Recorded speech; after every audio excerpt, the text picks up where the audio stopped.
I'm so proud that you guys have reached out and honored me with your questions and your thoughts because it has revitalized me to the point that I am as excited about season 21 as I was about season 1 because you've put challenges in front of me and our team. That just means a lot. So I accept that challenge and I'm excited about it. I love this country. I know there are people that say that's not the in vogue thing to say, but I love this country. I love it for what it offers and has offered to me and my family and most everyone I have ever known. Now, is it perfect? No, not by a long shot. But neither are any of us who make up the population that defines the United States of America. And think about it. We are this country. Without all of us, America's just a big landmass. So all of us, you, me, your friends, your family, we are America. And if it's screwed up, it's because we are screwing it up big time. You, me, them, all of us. And we need to know that. I know it. They know it. Some of us may be too self-righteous and narcissistic and sanctimonious to admit it out loud, maybe even privately, but at some level, we all have to know that we are America. And I think we are blowing the greatest human experience, the greatest social experiment, the greatest opportunity in history. And the reason you're hearing me say this, instead of me hearing you say it, is not because I'm smarter, braver, wiser, or some greater thinker. You're hearing me talk about it because, frankly, I heard your questions and your challenges, and I just ran out of reasons not to talk about this. I've been thinking about this for the last several years. And quite frankly, I just can't take it anymore. I have to talk about these things. And then when your questions started turning in that direction, I knew that was a sign I had to start talking about this. And I'm talking about this because it's the perfect storm. I'm feeling it. This country is where it is. And then I start getting your questions. And I just sit there saying, I can't take it anymore. Knowing what I know, I can't sit here as part of the silent majority of Americans watching common sense get thrown out the window, mocked, criticized, judged, and labeled toxic by a very loud minority of dysfunctional, postmodernistic thinking groups who have weaponized the art of character assassination to a level never seen before, just because somebody maybe doesn't agree with them. And we're in a digital age now where social media platforms can attack people like never before. Look, I'm not going to tell you some tear-jerking story of how I grew up as a boy and had dreams of life in America.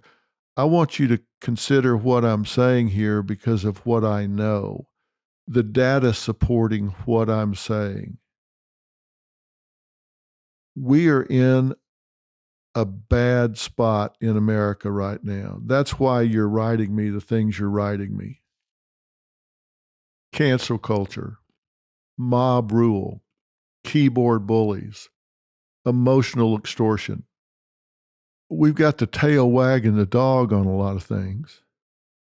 Individuals have personalities. So do families, and so do communities, and even our country. They have collective personalities, and they can be healthy, productive, cohesive, or they can be incredibly dysfunctional. There's a psychology to how all this functions. That's what has me troubled. What's it supposed to be like? And then how is it different?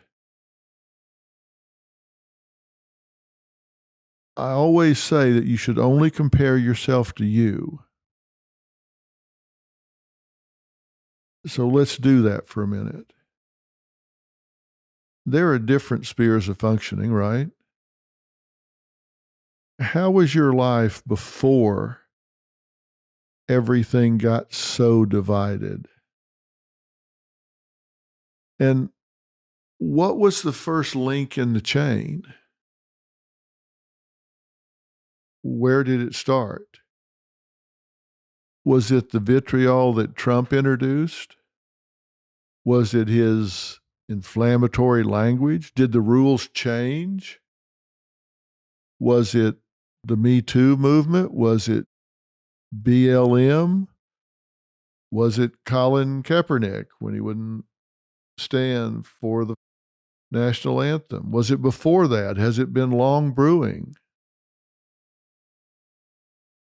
Was there any response society could have made that would have been acceptable and stopped the violence and destruction that was going on in the streets after George Floyd? Are we now driven by revenge? Has the objective changed for our collective consciousness? Social sciences is always the way we enter a conversation. It's always advanced us better and further. And human nature is always self-referential. We think about, how does all of this affect me? I want us to be talking about and thinking about all of those things. Right now, we are a country really divided. I hear from all of you telling me it makes you anxious. It makes you afraid to say what you think. It makes you concerned.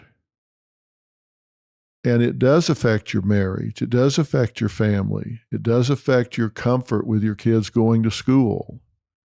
It makes you concerned about what they're being taught or not taught. So I hear you. And we're going to talk about that. I'm still Dr. Phil. I'm still focused on keeping your marriage healthy, your family healthy, your kids healthy. But these are challenges that now have to be included in keeping that where you want it to be, getting it back to where you want it to be.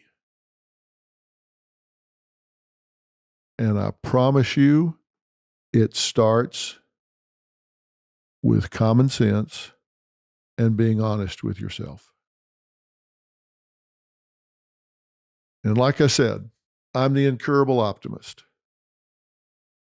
So this coming Monday, September 12th, we kick off season 21 of Dr. Phil.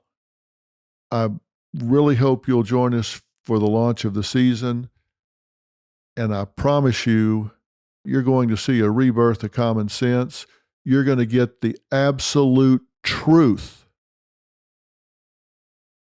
What the data really says, what the science really says, what you can do to make your school safer, what you can do to make your community safer, what you can do to put your life where you want it. I'm going to answer your questions. We're going to talk about things that matter to people who care, and the people who care are you. So you let me know what you want addressed, and that's what we're going to do.